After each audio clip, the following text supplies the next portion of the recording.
He drove a forklift through a Toronto winter. He sold frozen meat door to door. He was fired from a steakhouse twice. 10 years later, he was standing beside Tiger Woods, rebuilding the most famous swing in the world. Then a television analyst compared his work to something without a soul. A former student told Tiger publicly to leave him behind, and golf decided he was the reason it all fell apart. The man they were talking about was Sean Foley. He was born in 1974 in Burlington, Ontario. His father came from a poor part of Glasgow and worked for a chemical company. His mother came from Guyana. The job moved the family constantly. Toronto, Wilmington, San Francisco, Los Angeles, Vancouver, then Toronto again. He was 10 years old and living in Los Angeles when his father first took him to a driving range. But something about him was strange from the beginning. At 13, training under the Canadian teaching professional Ben Kern, the other boys would finish their session and run back out to play. Foley stayed. He stood there and watched Kern work on the swings of touring professionals. Not long after, in 1988, the Canadian Open came to Glen Abbey. Every kid his age wanted to be inside the shoes of the players on the course. Foley camped on the practice range instead, watching David Ledbetter refine the swing of Nick Faldo. That was the moment his life aim locked into place. Not to be the player, to be the man standing behind him. There was already a stubbornness in him. On a shopping trip to Buffalo, he showed off a new shirt. His younger brother Kevin told him it was the worst shirt he had ever seen. It was pink. Foley answered without blinking, "Kevin, you don't know style. It's salmon." A college roommate later remembered the black garbage bag Foley kept in his room, stuffed with golf instruction articles he had cut out. Some of them were 15 years old. Only one school offered him a full golf scholarship, Tennessee State University, a historically black university in Nashville. The Canadian dollar was worth 63 cents against the American dollar at the time. He had no other option. He took it and walked into 5 years as almost the only white student living on campus. He was 5'7". He had severe cystic acne. He was Canadian, and he was there on a golf scholarship. Years later, at 43, he would still describe that first year as the most difficult and painful year of his life. There were people on campus who did not want him there. Many days, he said, it took everything he had inside just to get through campus life. He did not leave. He read Malcolm X, Frederick Douglass, Medgar Evers, W.E.B. Du Bois, James Baldwin. He said he studied without stopping, trying to understand the black experience in America at a level of principle rather than headlines. And he found a way onto the roof. He worked out how to open the lock at the top of his dormitory, Boyd Hall, and he would sit up there alone about 8 floors above the campus, trying to think his way through it. He was fighting depression. Then came the moment that told you exactly who he was. The day before the conference championship, 2 players he knew from home were competing for a rival school. Foley took them onto the range and worked on their swings. The next day they shot 64 and 65 and lapped his own team. His coach was not impressed. Foley was removed from the team after that tournament. He could not stop teaching, even when teaching cost him everything. And when he looked back on those 5 years, he did not call them a mistake. He called them the foundation. Being a minority was the most important experience of my life. That was where the coach was built. Not the swing coach, the one who would later insist he was never working on golfers at all. He left Tennessee State owing $56,800 Canadian dollars. The work he took to survive was not glamorous. He cleaned construction sites. He sold frozen meat door to door, and he knew exactly how to do it. "We used to hit the Army bases on payday," he said. "Your neighborhood butcher. They paid me cash." He waited tables at a steakhouse to supplement an apprentice instructor's wages, and he was fired from that job not once, but twice. Then his student visa expired. He went back to Toronto and spent his first winter driving a forklift. When the weather turned, Ben Kern helped him get a teaching job at the junior academy at Glen Abbey. He taught 12, 14 hours a day, then worked at a restaurant about a kilometer from the course to cover his bills. And here is the detail that explains everything he would later become. He traded golf lessons with a postgraduate student for access to the biomechanics laboratory at McMaster University. At night, after teaching all day, he went there to test his theories about the golf swing. Sean Casey, the director of golf at Glen Abbey, watched him closely. Sean came across as very confident and secure, but he wasn't necessarily feeling that way, Casey said.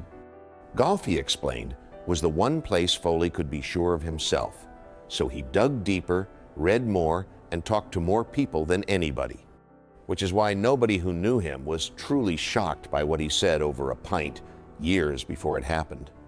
I'm going to coach Tiger Woods one day. In 2006, he left Canada for Florida to open a junior academy. He described the financial cost bluntly. I took about 1,000% pay cut. He only did it because of one person.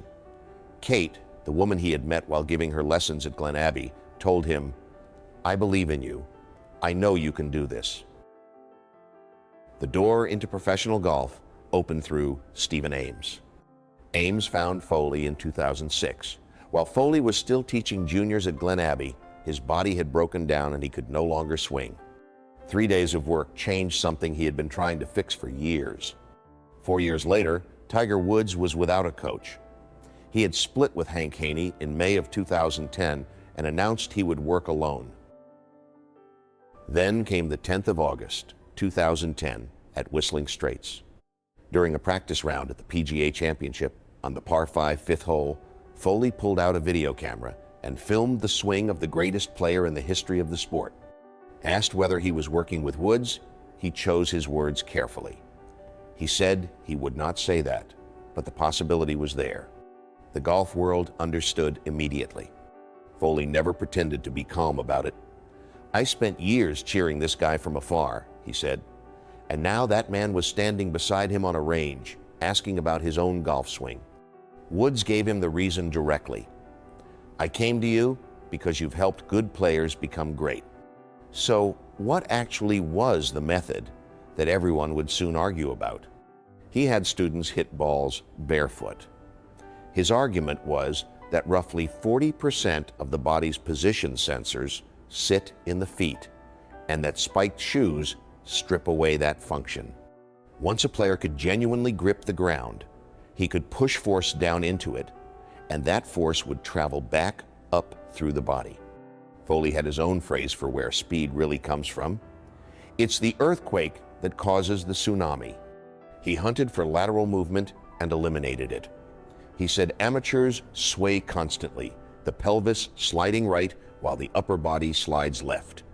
With Woods specifically, the weight moved on to the left side earlier, the backswing came back into line, and the ball flight leaned toward a fade. The reason was medical. Both men agreed that the way Woods had snapped his left leg through impact in his younger years was what destroyed the knee. That swing was beautiful, Foley said, but it wasn't the most efficient way to swing. Woods gave 2 reasons for choosing him: knowledge and the fact that every one of his players struck the ball well. For a while, it worked exactly as promised. On the 25th of March, 2012, at Bay Hill, Woods ended 923 days and 26 tournaments without a win, the longest drought of his professional life. The final round was played in wind on the most difficult setup Woods said he had ever seen there. On the treacherous 8th hole, he held a 2-shot lead, sitting in the middle of the fairway with the flag tucked behind water. During the Foley years, he leaned on a fade. This time, he hit a high draw. The ball landed softly and rolled to within 5 feet. He won by 5. Afterwards, he said only, "It does feel good. It feels really good." 2013 was better. 5 victories, the Players' Championship, a return to world #1, Player of the Year. And in June of 2013 came the moment that showed Foley was never only an engineer. It was Father's Day at Marion, and Justin Rose had lost his own father to leukemia in 2002. On the morning of the final round, Foley sent him a text message: "Go out there and be the man that your dad taught you to be." Rose shot 70, won the US Open by 2, and pointed to the sky as he walked off the 18th green. In the press conference, he read the message back to the world. But one number never moved: 14 majors, and the golf world started counting. Brandel Chambly became the sharpest voice against him. He argued that Foley's students were constantly rehearsing positions between shots, which told him they were playing with automation instead of imagination. He conceded that Foley could make players hit it straight. But he said the romance in Tiger's game had given way to science. In July of 2014, he went further, using the word yips to describe Tiger's driving. Then the blow landed from inside the family. On the 7th of August, 2014, Parker McLaughlin, a former Foley student, posted publicly, "Dear Tiger, please turn off your brain and leave Foley on the range." By then, the injury list had become an argument: knee, Achilles tendon, elbow, and finally the back, operated on in March of 2014. All of it was hung on the swing. One man pushed back, and it was the man who had held the job first. Butch Harmon said you needed thick skin to sit in that chair. Of the 3 coaches, Harmon said, he himself had the easiest job because he had a young Tiger. Foley, he said, had probably had the toughest: an older Tiger, 4 knee surgeries, and everything happening away from the course. On the 25th of August, 2014, Woods announced the split. It came one day after another Foley student, Hunter Mahan, had won the Barclays. Foley did not fight back. "This is not a sad day," he said. He knew the world would not want to believe that 2 people could go in different directions without being angry with each other. Here is the strange part. The harshest verdict on Sean Foley did not come from Chambly or from social media or from any former student. It came from Sean Foley. He never built a defense. Years later, given every chance to point at the injuries, the divorce, the impossible timing, he said this instead: "Looking back on it now, I think I probably overcoached him." He explained the error precisely. He had approached the job believing that good technique would take care of everything. And then he pointed at a fact almost nobody in the argument had bothered to look at. Woods won 5 of his last 6 tournaments in 2009. By the middle of 2010, he could not break par. Nothing had changed in between. Same swing, same short game, same coach at the time. So the problem, Foley concluded, was never mechanical. He asked people to imagine starting anything with a man in the middle of a divorce and a custody fight. That's not a function of your mind, that's a function of your heart. And when your heart is broken, it's tough to really do anything well. He went further than his critics ever did. "I was too arrogant. I underestimated the state that he was in. On the pressure of walking into that role 9 months after the scandal broke, he was blunt. I was going into Desert Storm." He also learned to laugh at himself. He admitted he sometimes giggled at the memory, wondering what on earth he had been trying to tell Tiger Woods. Once, Woods asked him to look at his short game around the greens. Given the chance again, Foley said, he would answer differently. "You're Tiger Woods. It's chipping. Look within yourself. I'm sure you have the answer." But he refused to apologize for one thing: I was there for him. I defended him. I did my job as a coach. And on the fantasy of a second attempt, he was dismissive. Everyone's a genius when they can do it again. The relationship those 4 years produced was not what the public assumed either. On their first morning together, Foley was told to arrive at 7. He got there at 10 minutes to 7, and Woods told him he was 20 minutes late. Foley said Woods was the only person he ever met who was consistently 30 minutes early, and he suspected that single habit might have been worth 12 majors. Then there was 2011. During the Players, Kate called him from home, close to hyperventilating. A scan had found a serious defect in their unborn son's diaphragm. The odds of survival sat around half. It was Woods who told him, "What are you doing here? You need to get home." Foley called it the longest 4-hour drive of his life. The boy, Kieran, came through surgery 3 days after he was born, and he was fine. Foley had his son's initial tattooed on his arm, wrapped around a character meaning courage. After Tiger came the slow bleed. Lee Westwood left, Hunter Mahan left, Sean O'Hare left. Then, in June of 2020, Justin Rose ended 11 years. Rose was gracious about it. He said the door was open whenever he had questions, and that Foley remained one of his closest friends. Foley's answer was shorter. "Rosie's like a brother to me." And then the man everyone had spent a decade telling he was not good enough quietly agreed with them. He wrote it out himself, publicly. After 13 years on tour, he said he was bruised and bleeding from all of his failures, and that he did not feel like he was enough more often than he wanted to. He had seen the sunset from the highest professional summit, only to realize that night was near. It was dark, freezing, and seemingly not worth it. Out of that came 4 words. "Why do I coach?" The next day, Lydia Ko called him. She was outside the world's top 50. She had not won in more than 2 years. He would be her 7th coach in 7 years.